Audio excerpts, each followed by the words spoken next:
Telehealth has saved lives and lowered healthcare expenditures during the COVID-19 pandemic.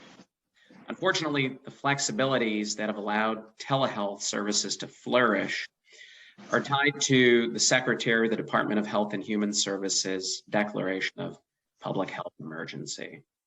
So when that public health emergency is over, millions of Americans risk losing access to the care that they've come to expect during the pandemic.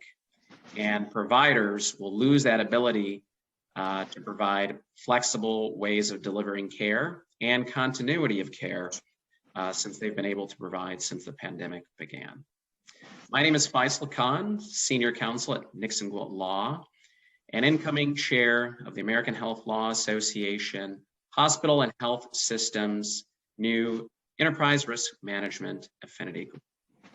I've invited Joel White, Executive Director of the Health Innovation Alliance and President of Horizon Governmental Affairs, to briefly share with us why we're advocating for permanent telehealth Medicare expansion and what you can do to help.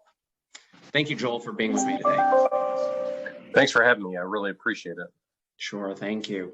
So before we get into the topic, why don't you tell me kind of what you have seen in your role kind of before the pandemic and what you've witnessed in the last, let's say, 16 months or so as far as the evolution of virtual care services, telehealth, and what you've been hearing about from inside the Hill and stakeholders outside as well.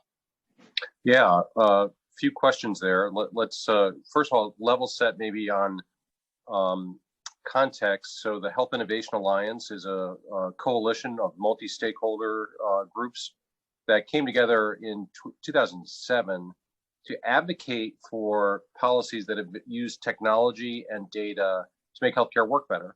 And telehealth is one of those applications. And really what we've seen, it's not necessarily new technology. There are new applications and there's old applications, but telehealth really was all about delivering care at a distance and basically bringing the doctor to the patient.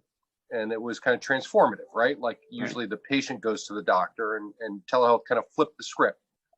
And what we saw really before the pandemic was Medicare covered telehealth in some instances, generally if you were in a rural area, and if you visited an originating site, which was typically a hospital or a doctor's office or a clinic maybe, you could get remote-based care.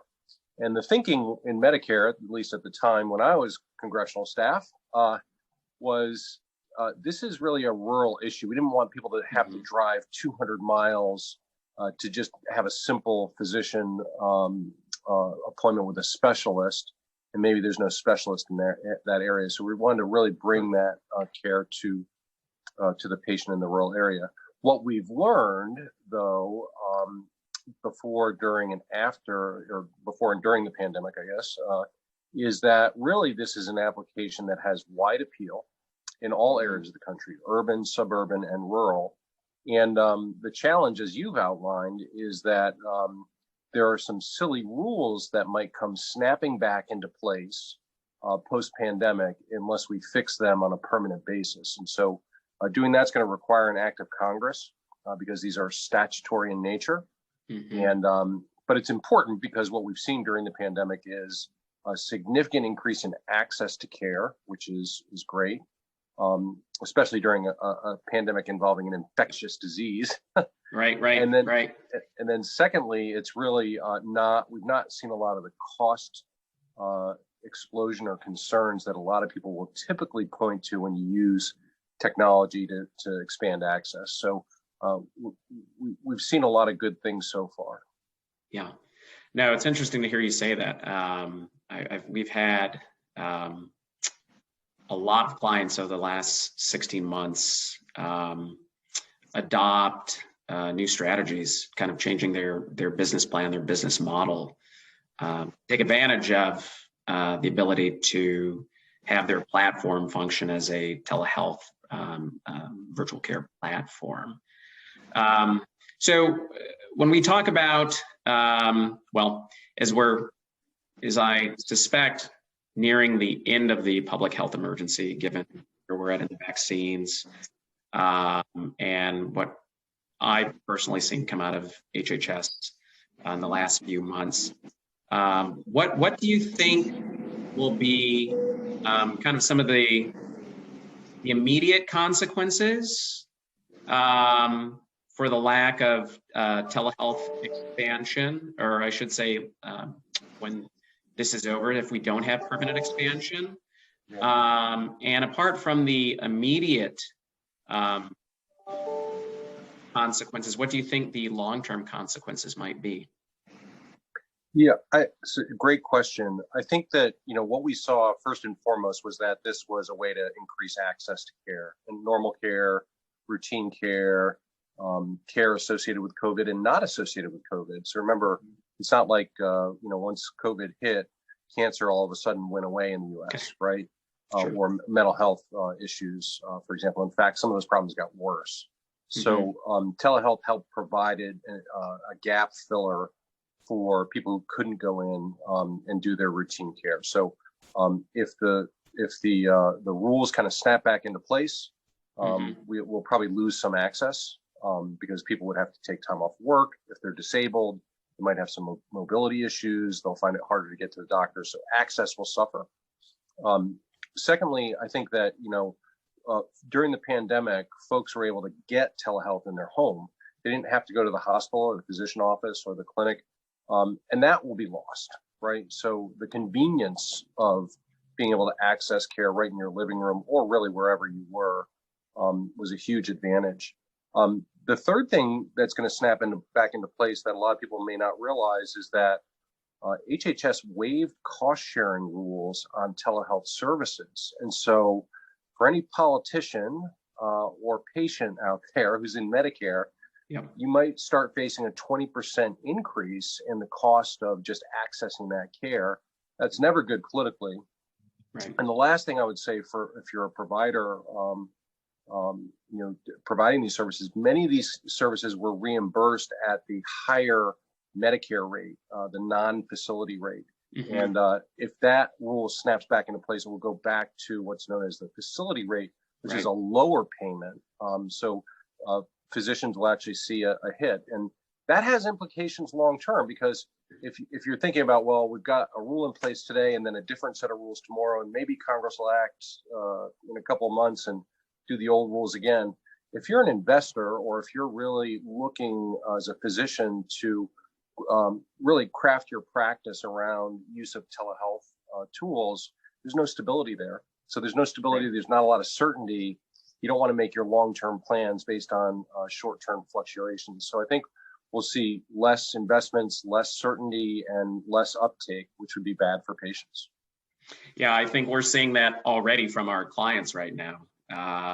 We've had a lot of clients say, you know what, we've got great ideas, but these providers just don't know if this is a long-term solution.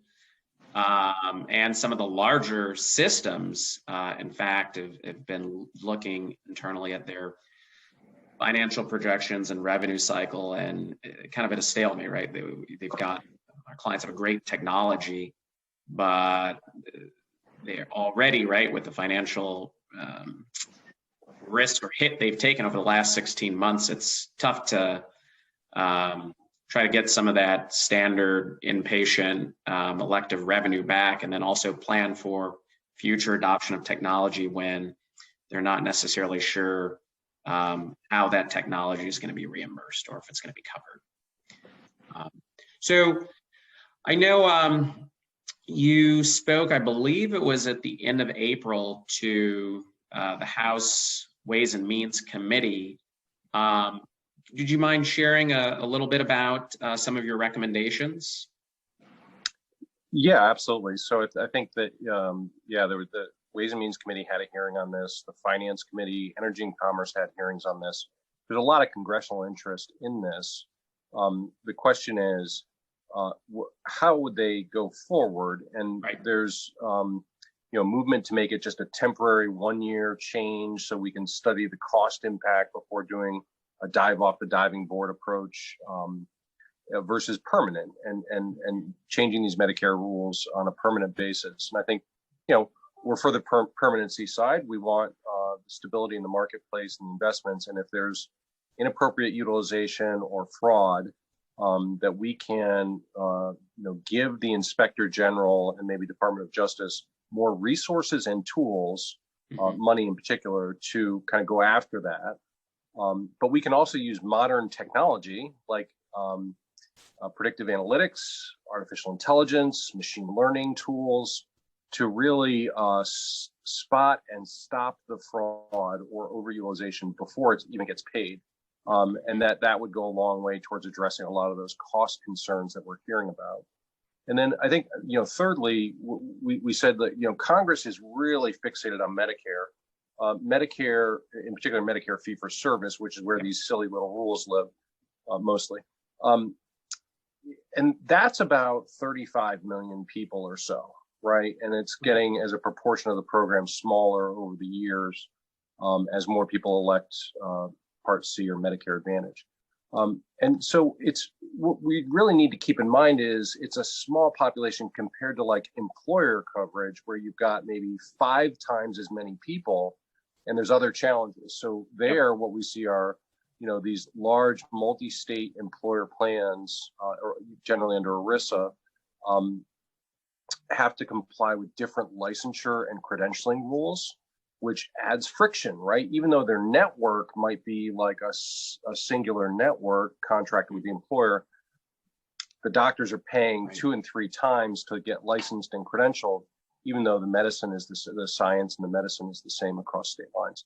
So that's one issue. The second thing is we want employers to have more tools in the toolbox to be able to deliver, to enhance benefits for returning workers. So here, account-based plans, being able to use insurance first dollar for telehealth visits versus, maybe having the insurance cover an ER visit. So, incentivizing the stay-at-home care, and then having accepted benefits or standalone plans specifically tailored to telehealth applications. So there's a lot that could be done to flex things up for employers, but also to add more benefits for workers.